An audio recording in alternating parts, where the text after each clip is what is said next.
Le limogeage d'Anthony Scaramucci est le 11e départ d'un proche du président américain en 6 mois d'exercice à la tête de l'État.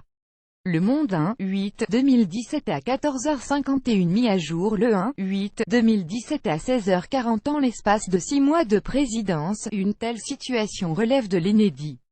Elle tient, pour une bonne part, au fait que Donald Trump est fragilisé par une enquête sur les liens entre son équipe de campagne et la Russie, ainsi que par ses échecs au Congrès. L'abrogation de l'Obamacare n'est toujours pas passée. Les proches du président évincés à un premier de cette longue série de départs, Michael Flynn a été conseiller à la sécurité nationale durant moins d'1 mois. C'est telle affaire russe qui lui a coûté son poste.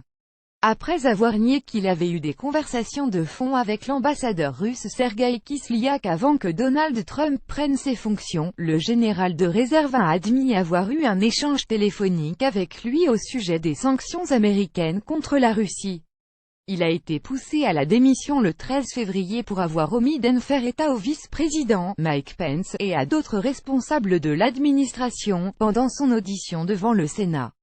Katie Walsh, secrétaire générale adjointe 20 janvier-30 mars, personnage clé de l'entourage de Donald Trump. Katie Walsh avait travaillé auprès de Reince Priebus au Comité national républicain, et durant la campagne présidentielle. Nommée secrétaire générale de la Maison-Blanche en janvier, elle a quitté ses fonctions le 30 mars, après que la majorité, faute de soutien suffisant au Congrès, a été forcée de retirer le texte abrogeant l'Obamacare. Elle a déclaré vouloir rejoindre America First Policies, un groupe de pression pro-Trump, pour continuer à soutenir l'action du président. Michael Dubke, directeur de la communication de la Maison-Blanche 6 mars 30 mai. Directeur de la communication pendant 3 mois, Michael Dubke a démissionné le 30 mai pour raisons personnelles, alors que Donald Trump entamait son premier voyage à l'étranger.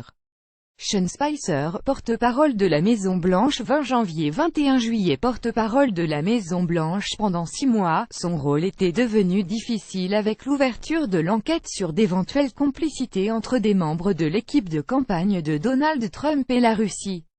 Il aurait choisi de démissionner le 21 juillet en raison d'un désaccord avec Donald Trump portant sur la nomination d'un nouveau directeur de la communication, Anthony Scaramucci.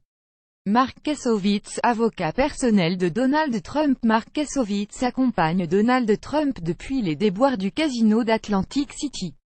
Il a été écarté de l'équipe des juristes chargés de défendre le président Trump et sa famille dans l'affaire russe, le 21 juillet. Monsieur Trump aurait été énervé par le manque d'agressivité de ses défenseurs dans ce qu'il dénonce comme une « chasse aux sorcières ». Le dossier russe a été confié à 2 juristes de Washington, John Doe et Jay Sekulow, et à l'ancien procureur fédéral Sean Cobb au sein de la Maison-Blanche. Mark Corallo, porte-parole de l'équipe juridique de Donald Trump. Porte-parole de l'équipe de juristes du président, Mark Corallo n'est pas resté plus de 2 mois en fonction. L'affaire russe est, là encore, à l'origine de son départ. Opposé à la stratégie des avocats consistant à entamer la crédibilité du procureur spécial Robert Mueller qu'il tient en estime, M. Corallo a démissionné le 21 juillet. Reince Priebus, secrétaire général de la Maison-Blanche, chef de cabinet 20 janvier-27 juillet. Secrétaire général de la Maison-Blanche, Reince Priebus avait été affaibli par la démission de son allié à la Maison-Blanche, Sean Spicer. Sa démission en accord avec le président est survenue au terme d'une semaine mouvementée dans l'entourage de Donald Trump. Anthony Scaramucci, nommé directeur de la communication le 21 juillet, s'en était pris à M. Priebus quelques jours auparavant, le qualifiant de « putain de schizophrène paranoïaque ». Un président a le droit de remettre les compteurs à zéro, et je pense que la Maison-Blanche en a besoin, a déclaré Reince Priebus sur la chaîne CNN pour justifier son départ. Anthony Scaramucci, directeur de la communication 21 juillet-31 juillet. Directeur de la communication durant 10 jours, Anthony Scaramucci a été limogé le 31 juillet sur fond de polémique après une interview dans laquelle il insultait plusieurs collaborateurs du président. Cet ancien de la banque Goldman Sachs, gros donateur du Parti républicain, avait déclaré « Ce que je vais faire, c'est éliminer tout le monde dans l'équipe de communication et tous recommencer à zéro. Je les virerai tous », avait-il encore lancé au New Yorker. Selon le New York Times, c'est John Kelly, le nouveau secrétaire général de la Maison-Blanche, qui a exigé son départ.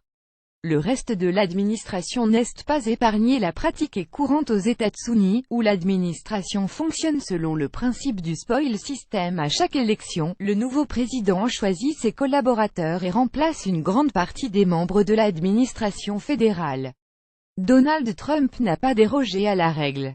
Preet Bharara, procureur fédéral de Manhattan, 13 août 1911 mars 2017. Le procureur fédéral de Manhattan, nommé procureur par Barack Obama, a été démis de ses fonctions le 11 mars, après avoir refusé de démissionner, la veille, à la demande du ministre de la Justice américain. Preet Bharara s'était forgé une image d'indépendance. Dans un premier temps en novembre 2016, Donald Trump lui avait demandé de conserver ses fonctions. En plus de 7 années de mandat, M. Bharara avait lancé des enquêtes visant aussi bien des responsables républicains que démocrates, et ce jusqu'aux plus hautes sphères. Certaines de ces investigations visent l'entourage du gouverneur démocrate de l'État de New York, Andrew Cuomo.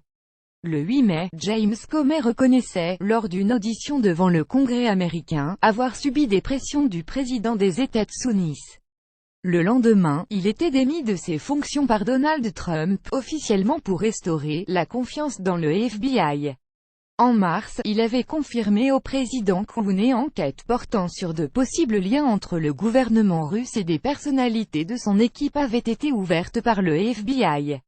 Walter Shaub, directeur du Bureau américain pour l'éthique gouvernementale, 9 janvier 20136 juillet 2017. Le 6 juillet, Walter Shaub démissionnait de ses fonctions, mettant fin à ce que le New Yorker a qualifié de bataille donquichotesque pour amener Donald Trump à éviter les conflits d'intérêts entre la présidence et la Trump Organization.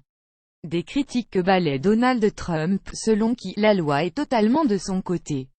Une affirmation confirmée par les juristes. Présidence comme vice-présidence ne sont pas désignées dans la loi sur les conflits d'intérêts.